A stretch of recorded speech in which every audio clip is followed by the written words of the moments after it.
Hello, today we're going to be talking about my M16A4 clone. I'm going to talk about the parts that I put onto it and how I built this in general. Now, how did this come to be? So about 6 or 7 years ago, there was a company called Ohio Ordnance Works. They make the BAR reproductions. Well, they were selling M16A4 surplus uppers. So these are more legit than those FN military collectors or those Colt AR-15 A4s. This is actually a legit upper that was surplused out. You can tell because the markings on it, they have these F marks for FN, the barrel has the cage code, and the handguards that came with it were Knight's Armament. It did come with Knight's Armament panels and the foregrip. It also came with a carry handle, but no bolt carrier group and no charging handle. Since then, I bought a bolt carrier group and a charging handle from Shark Arms. They were both made by FN. There's an F mark on it, so it's a little bit more legit. The lower is not FN, unfortunately. They were selling FN military collector blems lowers before on, I think it was Primary Arms, but those are long gone. You know, there's no way that you can get those again. So I put this on an Aero Precision M16A4 clone lower. That's what they had at the time. I know now that PSA and also H&R Harrington and Richardson, that's owned by PSA, used to be the guy who worked for Nodex, but they're making a bunch of lowers. I could probably get one of those to make it a little bit more, I wouldn't say clone correct, but maybe a little bit more looking kind of nicer, especially with the markings. The Aero Precision markings are not the best, but they get the job done.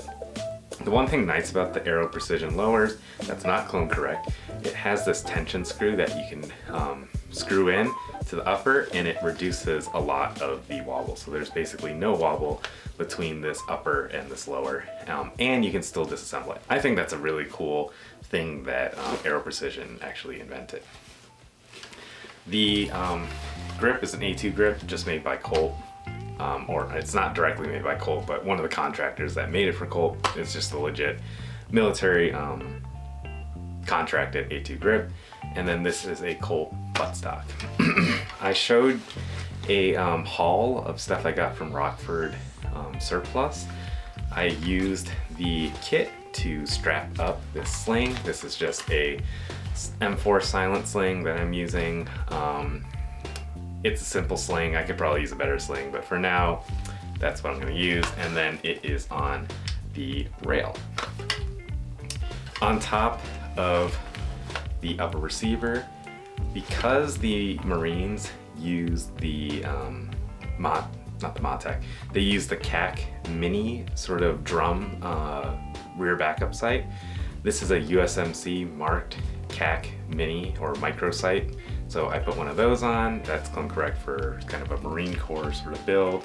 And then on here we have an ACOG, and this is the ACOG-RCO.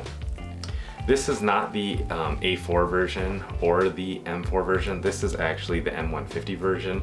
So this is not exactly clone correct. The markings for the bullet drop are slightly different for a 20-inch barrel or a 14-inch barrel. This M150 is made for the Army, and it's supposed to kind of be an in-between sort of sight. But actually what's strange is that this is a refurbished M150, and when you look down the sight on the bottom, it actually says RCO-M4. So it's kind of this weird sort of unicorn thing. I called Trijicon, it's legit, but yeah, maybe the markings for elevation on this might be a little bit off. But for now, I think it looks pretty cool. I'm not gonna get another one to put on this. And this sight is probably gonna move somewhere else anyway. Some of these things will look familiar. This is my PEC 2A, right? So I showed this a little bit ago. Yeah, this is where it was supposed to go onto. It's supposed to go onto my M16A4 clone. So I like it being on here. I know that you can put it on an M4, but it looks too bulky, so it looks really nice on this longer handguard. And last, because we need a light, we have a Surefire Millennium sort of light. This is the let's see, am I gonna remember? M952 or the M951. these take 2 of those CR2032 batteries, and the way that this one shoots IR is it just has this IR filter, so it just passes IR, and if you want to take that off, it's a simple, it was simple, there we go, you can flip it up, and there you go. So yeah, I am a fan of putting way too much shit on your clones. I think it just looks cool, and that's usually the way they were held, and the, you know, the images that you see. However, you know, over time, this can just be kind of a bear to be holding. If you saw my previous video on the Keep It Simple Stupid rifle, that's more of my style. But this, you know, still is cool in the way it looks, and I definitely like building things like this. So yeah, if you have any questions about building one of these clones, please leave a comment, and if you like it, give it a like, and I really appreciate you taking a look at this clone. Thanks for watching. Bye.